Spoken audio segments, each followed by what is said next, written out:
Esto es indignante. Rusia ha desatado la peor guerra de la historia del siglo XXI. Nunca se ha visto nada igual. Bloqueo total e intervención de la OTAN ya.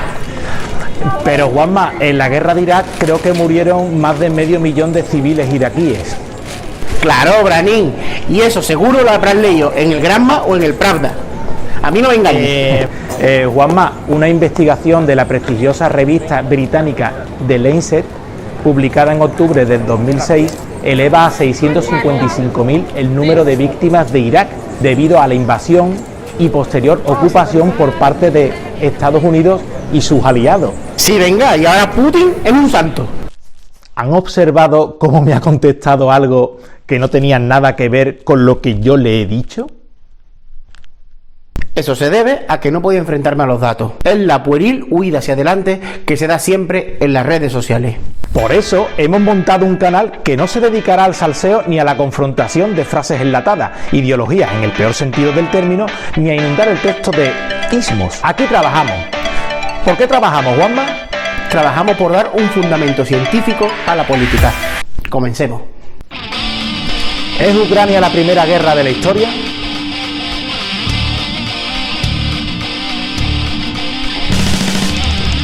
El conocido profesor Alan Pate ha publicado un artículo en Rebelión señalando 4 enseñanzas de la guerra en Ucrania. La primera es que los refugiados blancos son bienvenidos, los demás menos. This is not a developing third world nation. This is Europe. These are not refugees from Syria. These are refugees from neighboring Ukraine. And that, quite frankly, is part of it. These are Christians or whites. Emotional for me because I see European people with blue eyes and blonde hair being killed, children being killed every day with Putin's missiles. This isn't a place, with all due respect, like Iraq or Afghanistan, that has seen conflict raging for decades. This is a relatively civilized, relatively European, I have to choose those words carefully too. La segunda lección es que se puede invadir Irak, pero no Ucrania. Even though I walk through the valley of the shadow of death, I fear no evil, for you are with me. This is a day when all Americans from every walk of life unite in our resolve for justice and peace. America has stood down enemies before, and we will do so this time. None of us will ever forget this day. Yet we go forward to defend freedom and all that is good and just in our world. Thank you. Good night, and God bless America. La tercera es que a veces se puede tolerar el nazismo.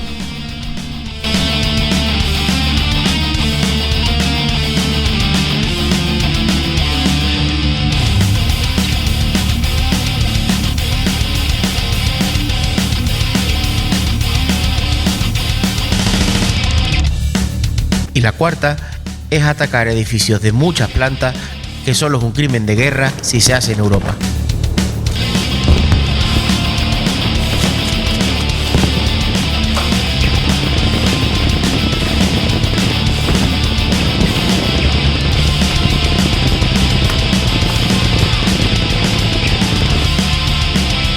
Por cierto, tal y como dice Alan Pate, el presidente ucraniano Zelensky, tras los brutales bombardeos israelíes sobre la Franja de Gaza en mayo de 2021, declaró en una entrevista que la única tragedia en Gaza era la que sufrían los israelíes.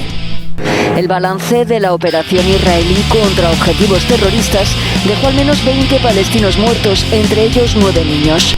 ¿Pensará ahora que la única tragedia la sufren los rusos? En todo caso, hoy debemos profundizar en las variables geopolíticas de este asunto, porque ¿a qué juega Europa? Son los americanos que ven peligrar su hegemonía frente a China los más interesados en provocar este conflicto. Se ha hablado mucho de que Europa depende del gas ruso. ¿Tendrá ahora que comprárselo a los americanos? ¿Gas licuado un 40% más caro? De momento no está siendo así. Europa desata su show mediático y bloquea a Rusia, pero a la vez sigue comprando su gas. Pero es que más allá del gas hay un factor determinante. Si de lo que se trata es de guerras y armas, Europa depende del mayor fabricante de armas del mundo. Sí, han adivinado, Estados Unidos. Rusia supone un 3% del gasto militar, Estados Unidos el 39% y si le sumamos la OTAN el 56%. Rusia pivotará más aún hacia China y solventará sus problemas, pero Europa solo podrá echarse en brazos del amigo americano. ¿Otra vez un bienvenido Mr. Marshall? Y a todo esto, ¿qué ha pasado con la tan cacareada democracia? Tras la intervención militar de los rusos, se han cerrado medios de comunicación por ser prorrusos. Se ha cerrado el espacio aéreo y se ha desatado una guerra económica total contra el país eslavo. Como si fuera el único en el mundo que tiene oligarcas. ¿Debimos nacionalizar los McDonald's tras la guerra de Irak? Pues a lo mejor sí, en serio. ¿Por qué no sacaron del SWIFT a Estados Unidos cuando invadió medio mundo? ¿O a Israel por masacrar a palestinos? ¿Por qué esta delirante oleada belicista con aire de limpieza étnica en la que se cancela autores literarios rusos, se cierran museos rusos o se expulsa equipos rusos de las competiciones deportivas? Como por ejemplo del Mundial que se celebrará en la democrática Qatar. De hecho, Estados Unidos disputó 2 mundiales de fútbol mientras ocupaba Irak. E Israel sale hasta en Eurovisión. ¿Es que acaso otras guerras anteriores como Vietnam, Nicaragua, Yugoslavia, Afganistán, Irak, Libia, Siria, Palestina, protagonizadas por los países de Occidente o por la propia OTAN, no había niños que lloraran? ¿Ni desplazados, ni refugiados, ni sufrimiento humano? ¿O no será simplemente que ese sufrimiento no fue televisado? ¿Y los que intentan cruzar las vallas de Ceuta y Melilla qué? ¿No huyen también de guerras y de hambre? ¿Y qué ha hecho el gobierno español frente a la guerra en Ucrania? Enviar 1.370 lanzagranadas anticarros, 700.000 cartuchos para fusiles y ametralladoras, así como ametralladoras ligeras. Sánchez anunció la participación española en esta guerra con los aplausos decididos de la vicepresidenta y ministra de Trabajo, Yolanda Díaz. Pero como veo que hay grupos que ponen en cuestión el compromiso del Gobierno de España a este respecto, y para mí y para el Gobierno de España es tan importante, tan fundamental la unidad de todos, quiero anunciarles también que España entregará a la resistencia ucraniana material militar ofensivo.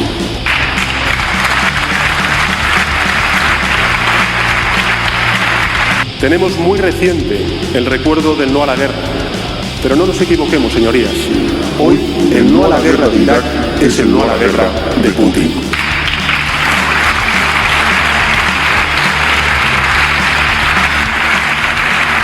Y estos eran los del no a la guerra, solo cuando estaban en la oposición, como todos sus no, como el no a la reforma laboral y el no a la ley Mordaza. Mientras el exhumorista, ahora presidente de Ucrania, Zelensky, pide a la OTAN que se establezca la zona de exclusión aérea, como en Libia. En otras palabras, lo que está pidiendo es que iniciemos una guerra mundial, que como ha advertido el analista Augusto Zamora, ex embajador de Nicaragua en España y profesor de Relaciones Internacionales, conllevaría previsibles bombardeos nucleares por Europa. ¿Han perdido la cabeza estos ultranacionalistas ucranianos? ¿O es simplemente que están dispuestos a todo con tal de mantener su poder? Por nuestra parte, nos oponemos rotundamente al envío de armas por parte de Sánchez. Basta de hipocresía por parte de estados carroñeros que solo protegen sus intereses, pero encima tienen la desfachatez de presentarse como pacifistas. No queremos que ni un solo arma más salga de España con destino a esta guerra y reclamamos una Ucrania neutral fuera de alianzas militares. Porque a día de hoy, y en este contexto enloquecido, un auténtico no a la guerra solo puede implicar un rotundo no a la OTAN.